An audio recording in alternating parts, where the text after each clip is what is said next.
আর প্রশাসনকে মিসগাইড করছেন, মুখ্যমন্ত্রীর হয়ে আশ্বস্ত করছেন। অবৈধভাবে নিয়োগ হওয়া chief secretary Nandini Chakraborty. Election commission যখন আপনার বসিরহাট 2-এর জয়েন্ট ভিডিওকে সাসপেন্ড করার জন্য লিখে পাঠায়, তখন রাজ্য সরকার কার্যকর করে না এবং উল্টে বসিরহাট 2 ভিডিওকে সাসপেন্ড না করার জন্য সিদ্ধান্ত পুনর্বিবেচনার জন্য ইলেকশন কমিশন অফ ইন্ডিয়াকে অনুরোধ করে।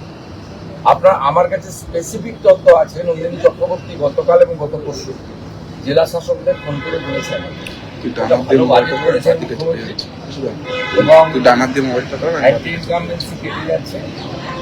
ইলেকশন কমিশন কিছু করতে পারবে না, আপনারা কিছু শোনার দরকার, কোনো কথা শোনার দরকার নেই। এমনকি আজকে সিওর কাছে আমি অভিযোগ করেছি, উত্তরকাঠি বিধানসভা কেন্দ্র, সেখানে বুথ নম্বরও বলে দিচ্ছি, সেখানে মাইক্রো অবজারভারের সই জাল করা হয়েছে। আপনার মাইক্রো অবজারভারের সই জাল করা হয়েছে এবং তিনি যে ডাউটফুল ভোটারদের রেড ফ্ল্যাগ লাগিয়ে দিয়েছিলেন তাকে গ্রিন করে দেওয়া হয়েছে। বুথ নম্বর হচ্ছে 237, রঘুরামপুর প্রাথমিক বিদ্যালয়, 238 ব্রাহ্মণ সমাজ প্রাথমিক বিদ্যালয়, 248 কালিকা কুমারী এসএসকে। এইভাবে একাধিক বুথে মাইক্রো অবজারভারের সই পর্যন্ত জাল করে তার তিনি যে ডাউটফুল ভোটারকে রেড ফ্ল্যাগ লাগিয়েছিলেন সেটাকে ক্লিন করে দিয়েছে। তো এখানে একদিকে প্রশাসনের চুরি দুর্নীতি, তাকে নেতৃত্ব দিচ্ছেন চিফ সেক্রেটারি নন্দিনী চক্রবর্তী, অন্যদিকে গুন্ডাদের নেতৃত্ব দিচ্ছেন গুন্ডাদের নেত্রী, ধর্ষকদের নেত্রী মমতা। কমিশন চেষ্টা করছেন, কিন্তু ইলেকশন কমিশনের মূল ক্ষমতা এমসিসি কার্ড চালু হলে বুঝতে পারবেন। তার আগে ইলেকশন কমিশনের পূর্ণাঙ্গ ক্ষমতা কার্যকর করার ক্ষেত্রে তাদের অনেক লিমিটেশন আছে, but they are trying their best. সবচেয়ে বড় কথা, সুপ্রিম কোর্টে হলফনামা ইলেকশন কমিশন তাতে রাজ্যের মুখ্যমন্ত্রী যেভাবে 27 ফেব্রুয়ারি 2025 থেকে নেতাজি ইন্ডোরের সভা উপর্যুপরি বিএলও থেকে শুরু করে সিও পর্যন্ত ধমক দিয়েছেন প্রকাশ্যে, সেসব কথাই হলফনামায় উল্লেখ করেছেন।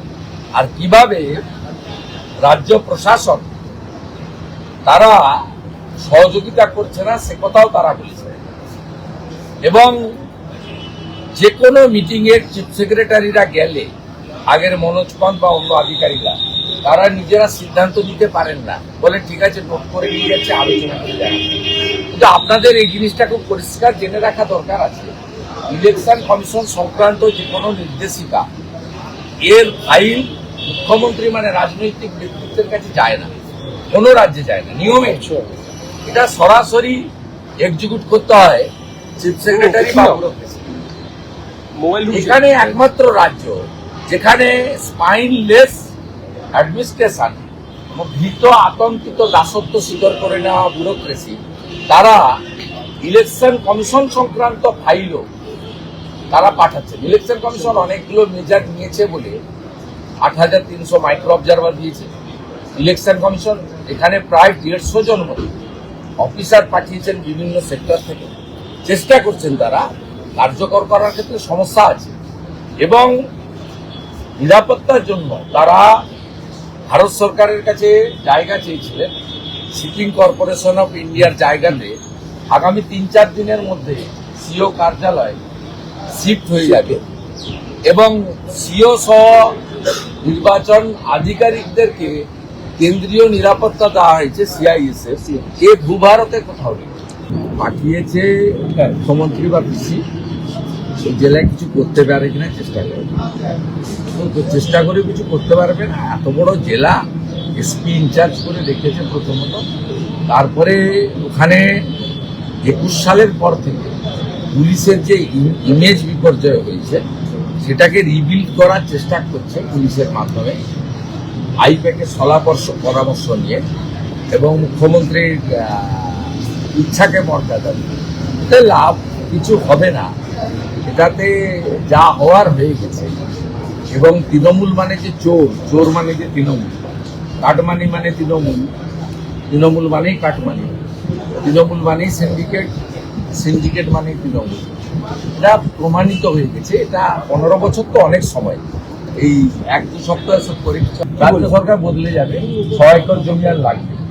ওর 80 একর জমির উপরে হচ্ছে, 74 একর জমি আছে, তার কাজ পুরোদমে চলছে। আমি ধন্যবাদ জানাবো আমাদের প্রধানমন্ত্রী সরকারকে, রেলমন্ত্রী অশ্বিনীকে, যিনি 315 কোটি টাকা ওই রেকল প্রকল্পে দিয়েছে, 184 কোটি টাকা পাওয়ার কটা দিয়েছে এবং প্রায় 650 ছেলেকে জমি দেওয়ার পরিবর্তে চাকরিও দিয়েছে রেলমন্ত্রী। আমি তার প্রতি কৃতজ্ঞতা জানাবো।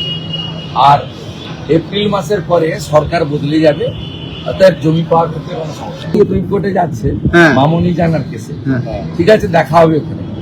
মামনি জানাও ক্যাবিনেট করে রেখেছে, আর আমিও আপনার বেলডাঙ্গা কেসে ক্যাবিনেট করে রেখেছি, ওইখানে দেখা হবে। এটা আজকে না, এর আগেও গেছিল রিসরা, শিবপুর এবং ডালখোলার কেসে, যে কেসে আমি পিছনে ছিলাম। লাভ খুব একটা হয়। पार्टी का काल कोर कमेटी का मीटिंग का कुछ डिसीजन हुआ और डिसीजन आधिकारिक रूप से हमारी प्रदेश जो अध्यक्ष है उनको डिक्लेरेशन करना था, उन्होंने हर पार्टी का कार्यकर्ता उनको पालन किया। ये पहली बार नहीं हुई कि राज्य सरकार जो दंगाबाज है, दंगाई को संरक्षण देने के लिए जब श्री राम नवमी में हादसा हुआ था, तब भी जो लीगल चीफ जस्टिस ने ऑर्डर दिया है नहीं है, उसके खिलाफ भी सुप्रीम कोर्ट गया था। रिसरा, सिंहपुर और डालखोला लिए इसलिए गया था जो कम्युनल हार्मनी डिस्टर्ब कर रहा है, दंगाबाज को संरक्षण देने के लिए।